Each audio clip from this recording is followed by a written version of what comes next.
Zion Williamson has found himself in some seriously hot water as of recently in regards to his approach, or I guess lack of approach, to this season. A lot of people have a big problem with Zion right now, but what exactly is that problem? Let's talk about it.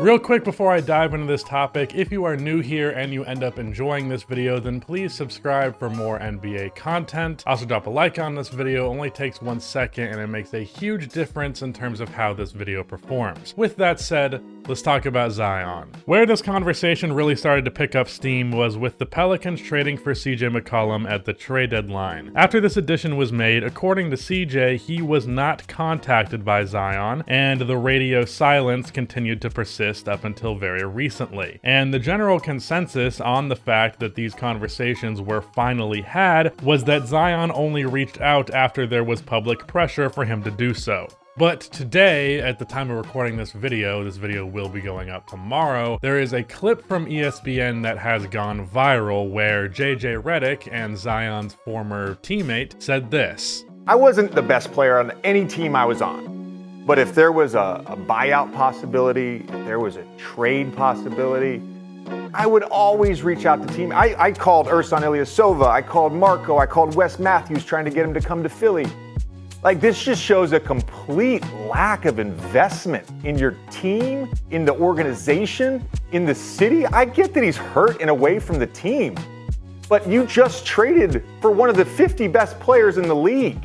A guy that's supposed to be paired with you. Reach out and say hello. This is a pattern of behavior with Zion that we are seeing again and again. And look, I was his teammate. I can describe him as a detached teammate. That is an accurate statement. This is basic level of humanity being a teammate. Send a text to a guy when he gets traded to your team. First, let me say that if this was just about anybody else, whether it be reporter or even former NBA player, if just about anybody else said this, I would take it with a grain of salt. JJ Redick, on the other hand, is perhaps my favorite person in all of NBA media, and having watched a ton of his podcasts recently, I really personally trust JJ more than just about anyone to have a valid reason behind this take. Not just because JJ is a former teammate of Zion's, but because, just like me, he pretty much always leans in the direction of the player's side of an argument. One of my biggest issues, in fact, not even one of, my biggest issue with NBA media in general is how very rarely they actually take the player's side in these types of situations. Very often the humanity and the wants and the needs of players are disregarded. JJ not only doesn't do that, but he pretty much always gives the player the benefit of the doubt on principle,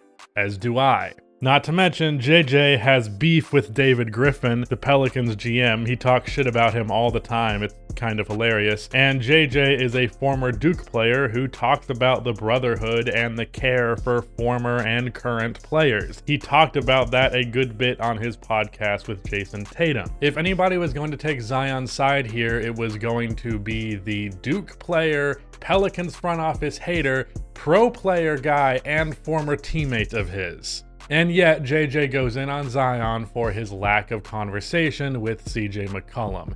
And that's really where I think 90% of the issue comes from. It's not him saying or doing the wrong thing at every turn, more so just his overall lack of communication. The CJ debacle is one thing, but he's not the only one who has experienced radio silence. There has been plenty of reports about a lack of communication from Zion's camp in general. JJ said himself that Zion was a detached teammate, and that was when Zion was actually suiting up and playing. So with him apparently rehabbing in Portland, it's not necessarily a surprise that the problem has grown more severe, with distance providing a bigger excuse. And the reason that I am taking the Pelicans side here and not giving Zion the benefit of the doubt is alleviating the concerns of the front office, his teammates, the fan base, all of that. It would take a bare minimum effort. He could instantly put all of these concerns to rest if he just simply communicated,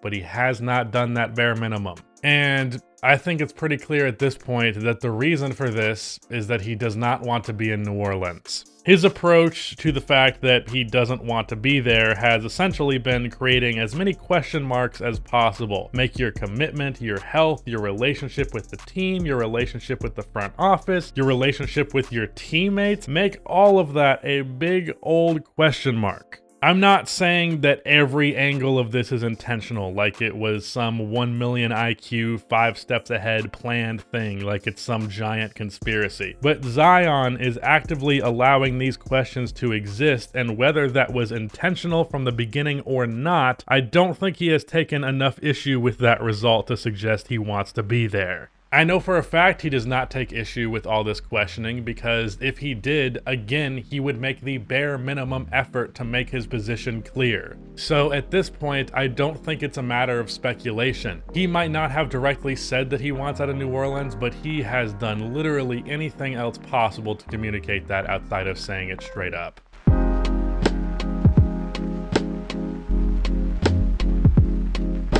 This is where things begin to get complicated, because Zion, from the position he is in contractually, does not have the craziest amount of leverage in this situation, but with how talented he is, he doesn't have none. In fact, I think he has a lot more than most people are giving him credit for. I think most people aren't really entertaining this possibility simply because it's fairly unprecedented. The only thing that remotely compares would be the Porzingis-Knicks trade. On a rookie deal where a team has his bird rights, it would seem like he can't do much, but consider this. Zion is already currently in his 3rd year. I realize it feels like it's been way less time than that because he's barely played, but he only has 1 year left on his rookie deal, and from there, when it comes to his unrestricted free agency, he could technically just take the qualifying offer, which means that Zion could feasibly be an unrestricted free agent within 2 seasons. So he's not exactly lacking in leverage in terms of his contract situation, so long as he is willing to potentially sacrifice some money, but that becomes the question. How much is he willing to delay being paid? It will take another year, but that could be a factor. But it's not as though he'd be up for a supermax extension with the Pelicans, so it's not like there's some substantial amount of money more they will be able to offer than anybody else. So he can take his $17 million qualifying offer, which is pretty damn good for a qualifying offer to begin with, by the way. And then from there, the Pelicans will be in the tragic position of frantically trying to trade Zion, and because he would be on a 1-year deal, he can essentially say, trade me to this specific place or I will leave them in the offseason, and then he seriously has all the leverage. So if he took that route and took that risk along with it, he would actually have a ton of leverage in terms of his contract situation. And in my experience watching the NBA, and honestly just living life, if you're wondering if you have more time or less time, usually the answer is less. The clock here is ticking. But before you panic, Pelicans fans,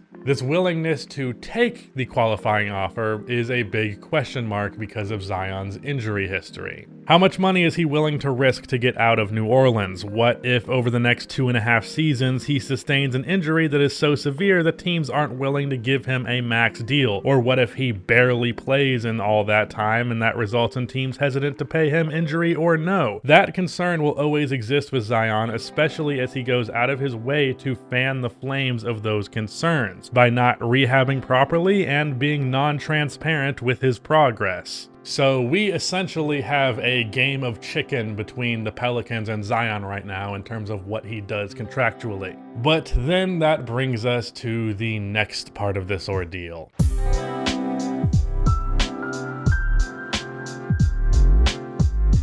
How much does reputation matter to Zion? How much does him not being one of the most hated players in basketball matter to Zion? Because what he is doing to me is clearly setting him on the path of becoming, without a doubt, one of the most hated figures in all of sports. This manhandling and manipulation of what is statistically the NBA's smallest market to try and force your way out on a rookie scale deal after having barely actually played in the NBA, that level of entitlement that's shown, and that's not a word that I use lightly, by the way, that level of entitlement is not a good look. I seriously hate the word entitlement, because most of the time it's just someone trying to screw someone else over, and then when they can't, it pisses them off, so they call them entitled. But genuinely, that's some entitled shit. Where I will give Zion a benefit of the doubt here, though, is I don't think that is really reflective of his character, even if it is something that he does. I live not far from Duke University, and I've heard a million stories. Zion's a really nice fucking guy. But the way he is going about this, and really the fact that he is going about it, period, is going to make him one of the league's most hated players, without a doubt. It's not even about how he's doing it, though I don't think he is doing it in the most diplomatic way, to be sure, but that he is doing it in the first place. Zion is well on his way to being in a Kevin Durant, James Harden, and LeBron tier of hated as an athlete. And the worst part of all of this to me is it doesn't seem remotely worth whatever change he's wanting.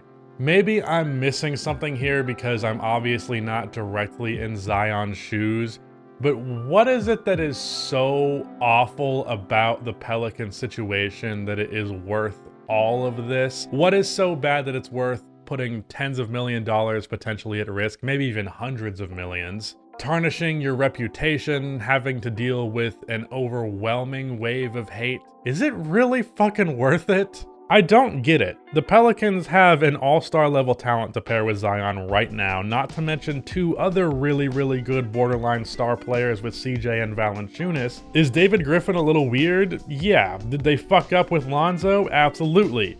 Is it worth all of this? I don't think so. Also, I have never been to New Orleans, but it seems as though part of the motivation from him and his family is not wanting to be there anymore, but they're from the Carolinas, and I realize this is anecdotal evidence, but I've grown up in the Carolinas. I've lived here almost my entire life. I'm sure New Orleans is better.